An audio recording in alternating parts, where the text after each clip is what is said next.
The morning sun spread golden light over Sunset Hill College, a place known for dreams, ambitions, and stories that started without warning. The campus was alive, students rushing between classes, laughter echoing across the lawns, and the air filled with the promise of something new. Among hundreds of excited faces walked Emma Parker, a quiet, thoughtful girl who had just transferred from Chicago. She carried a notebook close to her chest, her world written in its pages. She didn't talk much, didn't know anyone here. For Emma, words were easier on paper than in real life. Her first day had already been overwhelming.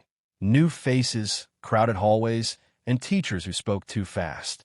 All she wanted was a quiet spot in the library. But fate, as always, had other plans. As she crossed the basketball court, lost in thought, a ball came flying and hit her bag. Her books scattered across the ground. "Oh my God, I'm so sorry," a voice called out. She turned and saw Ryan Carter, captain of the college basketball team. Tall, confident, wearing a white jersey, his hair messy from practice. He ran toward her, kneeling to gather her papers. "I swear I didn't mean to attack you," he said with a laugh.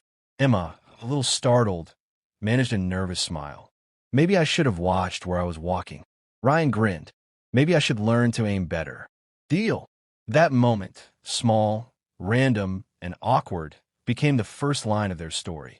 Before leaving, Ryan said, "At least let me buy you a coffee as an apology. I promise I don't throw things at people on purpose." Emma didn't reply, just smiled shyly and walked away, but her heart beat faster than it had in a long time. 2 days later, Emma was in the library, lost in her writing. She didn't hear the footsteps behind her until someone placed a coffee cup beside her notebook. "Ryan, remember me?" he said with a grin. "I owed you one." Emma laughed softly. "You actually remembered?" He leaned on the desk. "I never forget my debts, especially caffeine-related ones." That broke the ice completely. They talked about classes, hobbies, and life in general. Emma told him about her passion for writing. Ryan told her about his dream to join the NBA. "I'm not sure I'll make it," Ryan said, "but I want to try. Because regret hurts more than failure." Emma nodded.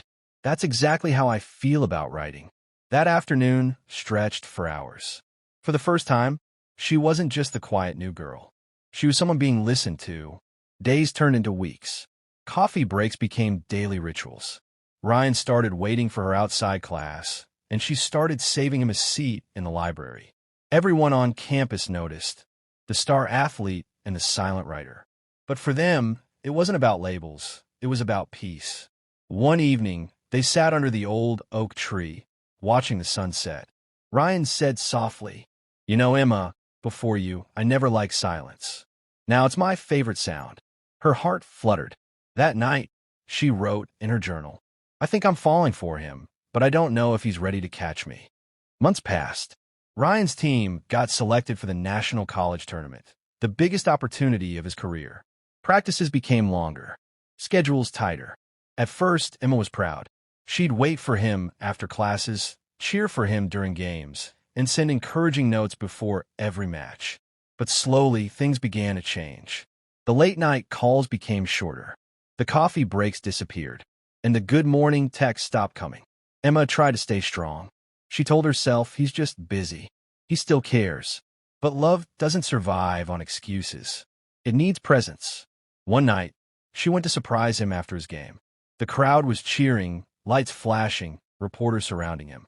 And beside him stood Sophie, the team's PR manager, tall, confident, laughing as she fixed his collar. Emma froze. For a moment, the noise faded, and all she could hear was her own heartbeat. Ryan saw her and quickly walked over. "Emma, you came." She smiled faintly. "Yeah, just wanted to see you win." "Thanks," he said awkwardly. "We're heading to the after party. I'll call you later, okay?" That night, she didn't cry in front of anyone, only in her pillow. Sometimes, the quietest heartbreaks are the loudest ones. Days turned into weeks. Ryan's name started appearing in magazine interviews, the rising star of Sunset Hill. Emma watched from afar, proud but broken. Her writing grew darker. Every story she wrote seemed to end in heartbreak.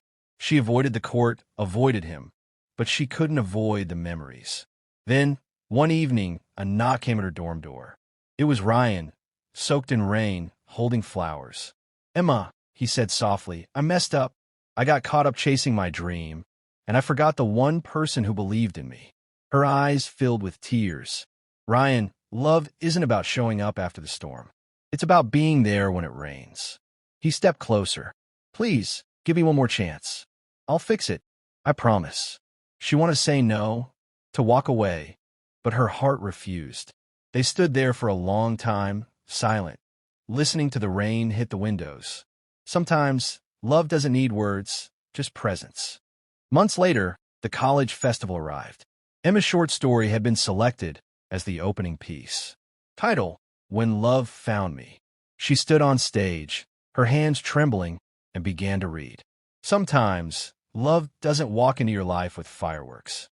It bumps into you by accident, spills your books, and leaves you smiling for no reason. But love also tests you. It disappears to see if you'll wait, and returns to see if you still care.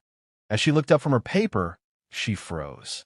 Ryan was standing in the crowd, smiling, eyes glistening with tears. After the event, he walked to her quietly. "You wrote our story," he said. Emma smiled. "I wrote what I lived." He took a deep breath. "I don't know where life will take us, Emma, but I do know you changed me." She looked at him and whispered, "And you taught me that love isn't perfect, but it's worth feeling." They hugged, softly, under the evening lights. Not a goodbye, not a promise, just peace. Sometimes, love doesn't end with forever. Sometimes it ends with understanding.